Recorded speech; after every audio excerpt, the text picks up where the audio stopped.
Calaroga Shark Media.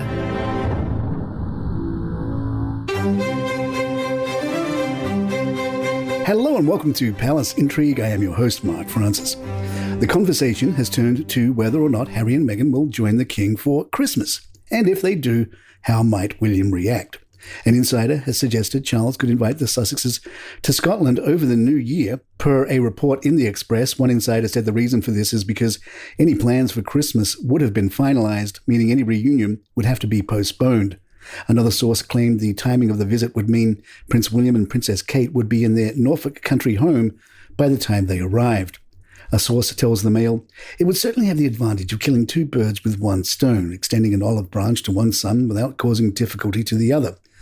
Other sources said, Christmas plans are normally nailed down by now as Sandringham isn't a particularly big place and there's a lot of room for the entire extended family. It would be surprising for the Sussexes not to have received an invitation by now if there was going to be one. New Year in Scotland would be more likely. As with anything to do with Harry and Meghan, let's face it, anything can happen. A friend told the Sunday Times, I can't imagine the Sussexes would decline an invitation to spend time with His Majesty. As of yet, there have not been any invitations for the holidays. A royal insider told the Telegraph, the King and Queen worry that if stories about phone calls and private conversations make it into the public domain, they will be accused of leaking it to the press, even if it's obvious it didn't come from them. They just think it's in the public domain, and the public domain equals bad.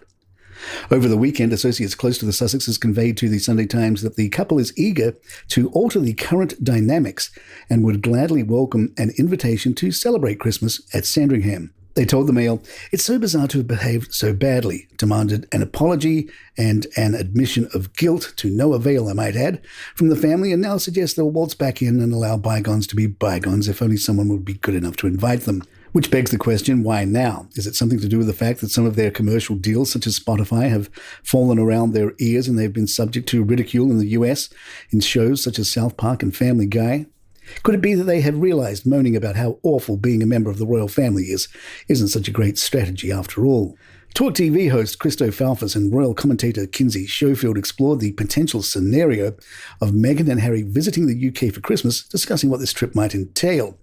Falfus said, I'm very much in favour of the Markles. Let's call them by their family name because they are the Markles. I have been very keen on the Markles spending time with the royals as long as they sign a full non-disclosure agreement. As long as Netflix, Hallmark, Spotify, or whatever crew they've got for whatever grift they are doing that week, as long as they stay outside the car, I don't see why it would go wrong at all. I'm sorry, they should sign a non-disclosure agreement so they are legally bound to shut up. Sources close to Harry and Meghan told the Times they would need a formal invitation from the King or Buckingham Palace to be able to stay on protected property that has adequate security for the whole family. Relationship expert Luella Alderson tells the Express, Meghan may not want to reconcile with the royal family after the way she feels she was treated by them and the British media. Meghan might see this as a chance to distance herself even more from them and concentrate on creating a happy life with her family in America. Meghan might be relieved that she doesn't have to return to the UK at any time soon and face the royal family. At last week's Power of Women Awards, Meghan explained her family's Christmas traditions. She told E! News, we're creating new rituals now that our little ones are growing up, and we're enjoying every moment of it. Palace Intrigue will be right back.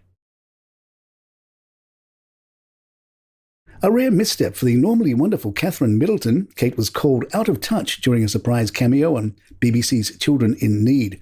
Kate opened the fundraiser with a pre-recorded message. Kate said, hello everyone, I'm delighted that Children in Need has invited me to open this evening's show. Tonight is all about helping to support, champion and empower all children to be the very best they can be, which is crucial for their future health and happiness. Our relationships, surroundings and experiences during the earliest years lay the foundations that shape the rest of our lives.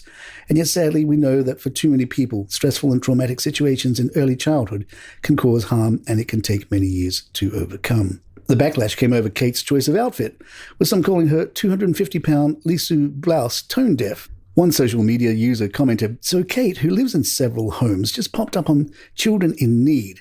Last year it raised about £20 million. That's £354 million less than we gave the royals. The hypocrisy. Prince William says he doesn't know how much money is in his bank account. William was at a youth club in Manchester late last week and was asked by 11-year-old Amir, how much money do you have in your bank account? The schoolboy later reported that the heir to the throne didn't know how much was in his royal coffers. The answer is reportedly around $1 billion. Harry and Meghan aren't lacking for money either.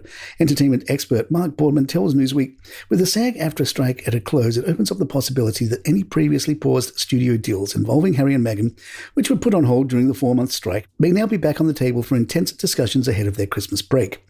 Following the improved terms for creators and actors, alongside protection from potential AI use, this now presents a promising scenario for the industry and the Sussexes. These improved terms will lead to a substantial return on successful projects for all stakeholders, with higher payments for streams. However, initial fees are likely to be lower because of this higher earning potential should the show be a success. For the Sussexes, this could be an opportune time to leverage the new conditions for their future projects, particularly in the production of scripted content for streaming platforms like Netflix. Or perhaps not. Like many things related to Harry and Meghan, there are many versions of the story. In this version, Netflix is planning to quietly allow their deal with Harry and Meghan to expire in 2025. Eric Schiffer runs one of Hollywood's leading crisis management firms and told the Mail Online, "It's clearly time for a relaunch of brand Sussex, and Meghan's solo appearance last week speaks volumes about the direction they are headed. The past year hasn't been great for them. It doesn't matter to studio executives if you're a Duchess or a Dorman, it's about the bottom line. And Archewell needs a hit badly. She hit that red carpet like the pro she is, and she worked the room." And there you have it. If you'd like to email us, our address is thepalaceintrigue@gmail.com. Please follow us on Spotify, iTunes, Google Podcasts, or your app of choice. And if you're on YouTube, hit that subscribe button. It really helps us out. I'm Mark Francis. My thanks to John McDermott. This is Palace Intrigue, and good times.